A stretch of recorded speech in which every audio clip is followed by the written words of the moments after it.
Public বিশ্ববিদ্যালয়ে chance পাওয়া কিন্তু এবার সবচেয়ে সহজ। কেন এই কথাটা বললাম আপনারা অবশ্যই ক্যাপশন দেখে অবাক হয়ে গেছেন যে এই 2026 সালে পাবলিকে চান্স পাওয়া কেন এত সহজ।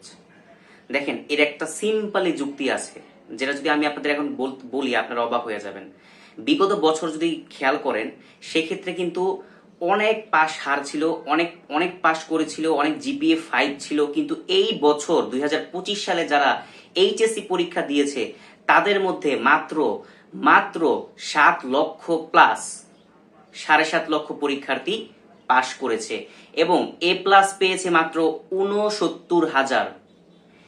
এ পেয়েছে, জিপিএ 4 পেয়েছে মাত্র 1,69,000। তো এই কারণেই তো সবচেয়ে সহজ পাবলিক বিশ্ববিদ্যালয়ে চান্স পাওয়া। পাবলিক বিশ্ববিদ্যালয় পুরো বাংলাদেশে 60,000 প্লাস, ধরেন 65,000 এরকম আসন আছে। এর মধ্যে জিপিএ 5 পেয়েছে মাত্র 69,000। তো এই ক্ষেত্রে কিন্তু প্রত্যেকটা এ প্লাস পাওয়া শিক্ষার্থীর কিন্তু পাবলিকে চান্স পাওয়াটা সবচেয়ে সহজ। এরপরে আসি জিপিএ 4 যারা পেয়েছে 1,69,000। তো জিপিএ 4ও কিন্তু আপনার ভালো পারফরমেন্স করলে, ভালো পড়ালেখা করলে তারাও কিন্তু পাবলিক পেতে পারে, ঠিক আছে। তো আমি যদি সব মিলিয়ে একটা গবেষণা করি, জিপিএ 4 জিপিএ 5 মিলে প্রায় 2 লক্ষ প্লাস। এই 2 লক্ষ প্লাস পরীক্ষার্থী হচ্ছে আপনার চান্স পাবে পাবলিকে।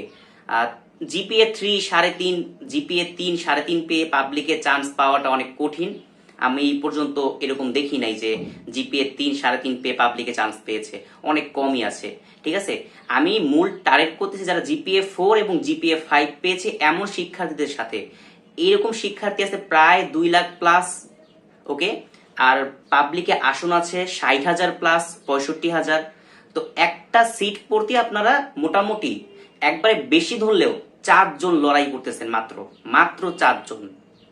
সেকেন্ড টাইমার সহ, সেকেন্ড টাইমারের কয়জন? সেকেন্ড টাইমের হাতে গোনা 10-20 হাজার, এরকম বেশিও হতে পারে কমও হতে পারে। সেকেন্ড টাইমারদের কিন্তু ডিসঅ্যাডভান্টেজ, আপনার হচ্ছে মেইন, আপনাদের অ্যাডভান্টেজ বেশি। সেকেন্ড টাইমারদের কিন্তু নাম্বার কাটা হয়, আবার হচ্ছে ওদের বিভিন্ন অ্যাডভান্টেজ কম দেওয়া হয়।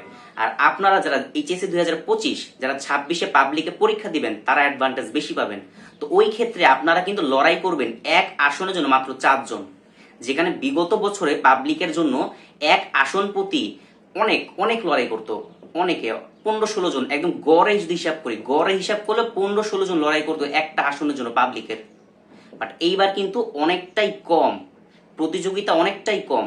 তো এই জন্যই এই 2026 সালকে পাবলিক বিশ্ববিদ্যালয়ে চান্স পাওয়ার সবচাইতে মোক্ষম সময় বলা হয় এই 2026 সালকে। তো এই সময়টা অবশ্যই কাজে লাগান, আপনারা একটু ভালো করে প্রিপারেশন নেন, দেখবেন যে পাবলিকে চান্স পাওয়া আপনার জন্য কোনো ব্যাপারই না, ঠিক আছে। তো আজকের ভিডিওটা এই পর্যন্তই। আপনাদের একটা মাত্র আমি সাজেশন দিব যে শুধু বই পড়েন, মেইন বই পড়েন। আপনাদের যে মেইন বইটা আপনি কিনেছেন ওই মেইন বইটা ভালো করে পড়েন, কোনো কিছু ফলো করার দরকার নেই। মেইন বই পড়লে আপনি যে কোনো পাবলিক ইউনিভার্সিটির প্রশ্ন কমন পাবেন। জাস্ট মেইন বই পড়েন, আর কিচ্ছু না, ঠিক আছে।